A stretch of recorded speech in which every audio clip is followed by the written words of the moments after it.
Halo, Assalamualaikum warahmatullahi wabarakatuh.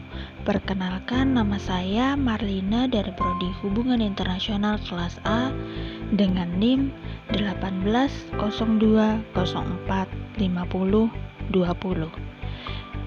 Untuk memenuhi tugas mata kuliah isu-isu global, di sini saya akan menjelaskan mengenai pertambangan batu bara di calon ibu kota negara. Baiklah, tanpa berlama-lama, langsung saja kita mulai. Pertama, kita akan membahas mengenai batu bara. Jadi, batu bara itu apa sih? Batu bara merupakan salah satu jenis bahan bakar fosil yang digunakan untuk bahan bakar pembangkit listrik tenaga uap atau PLTU. Batu bara digunakan sebagai bahan bakar PLTU karena harganya yang lebih murah. Indonesia tercatat sebagai negara dengan penghasilan batu bara terbesar keempat di dunia karena ketersediaan batu baranya yang melimpah yang ada di hampir seluruh pulau di Indonesia. Pulau penghasil batu bara terbesar di Indonesia adalah Pulau Kalimantan dan Sumatera. Namun batu bara dengan kualitas terbaik hanya ditemukan di wilayah Kalimantan Tengah dan dengan industri batu bara, Indonesia dapat meningkatkan perekonomian negaranya karena ketersediaan lapangan kerja bagi masyarakat dan juga karena meningkatnya cadangan devisa negara. Industri batu bara juga dapat berkontribusi dalam peningkatan PDB Indonesia. Pada tahun 2012 sendiri tercatat ada sebanyak 119.444,56 juta ton sumber daya batu bara yang dimiliki Indonesia, dan dengan cadangan batu bara sebesar 29,78,28 juta ton batu bara yang tersebar di 20 provinsi di Indonesia. Industri batu bara memang memberikan banyak dampak positif bagi pertumbuhan dan perkembangan perekonomian negara. Namun, industri batu bara juga memberikan dampak negatif bagi Indonesia. Karena dengan aktivitas pertambangan ini dapat memberikan permasalahan human security yang dapat merusak lingkungan karena diakibatkan oleh kegiatan pertambangan yang dilakukan dekat dengan pemukiman warga. Kemudian dampak kegiatan pertambangan batu bara terhadap keamanan lingkungan.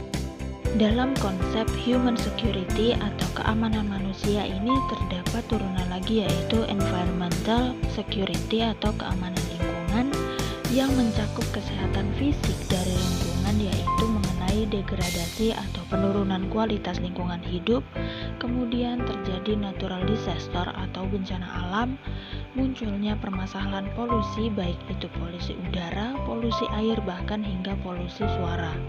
Dan permasalahan selanjutnya adalah resource depletion atau penipisan sumber daya karena terjadinya pengerukan sumber daya secara terus-menerus tanpa memperhatikan kehidupan masa depan.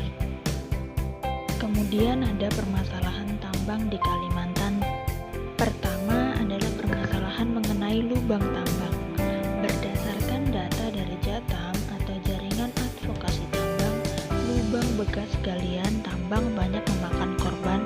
Tercatat sebanyak 39 korban jiwa tewas karena tenggelam di lubang tambang.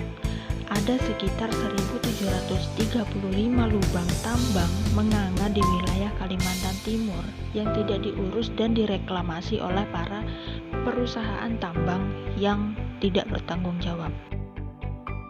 Yang kedua adalah mengenai tambang batu bara ilegal.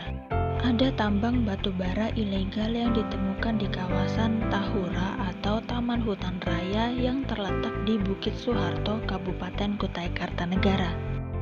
Suatu perusahaan tambang harus memenuhi persyaratan dari IUP atau izin usaha tambang sebelum melakukan penambangan. Dan jika setiap orang melakukan penambangan tanpa izin, baik itu IUP, IPR, dan IUPK, maka akan mendapatkan tindak pidana penjara selama kurang lebih 10 tahun dan denda sebanyak 10 miliar rupiah.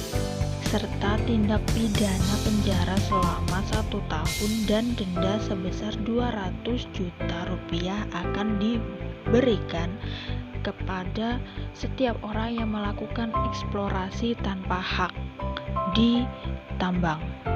Selanjutnya adalah penurunan kualitas air baku.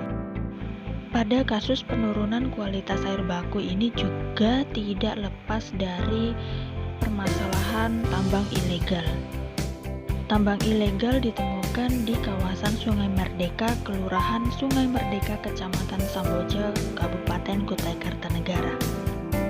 Penambangan batu bara di Sungai Merdeka hanya berjarak 50 meter dari bibir sungai, yang kemudian dengan aktivitas tambang tersebut memberikan dampak negatif bagi ketersediaan air dan juga pada penurunan kualitas air di sungai tersebut.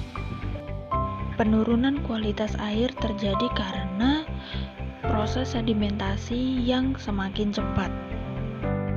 Karena sedimentasi tersebut juga menyebabkan Sungai Merdeka itu cepat meluap ketika intensitas hujan sedang tinggi dan air banjirnya tersebut berwarna keruh, tidak seperti biasanya yang berwarna jernih. Karena hal tersebut, maka pihak PDAM harus melakukan uji coba tingkat keasaman di sungai tersebut, dan juga PDAM harus mencari sumber air untuk dijadikan air baku bagi masyarakat di sana. Baiklah, sekian penjelasan dari saya. Wassalamualaikum warahmatullahi wabarakatuh.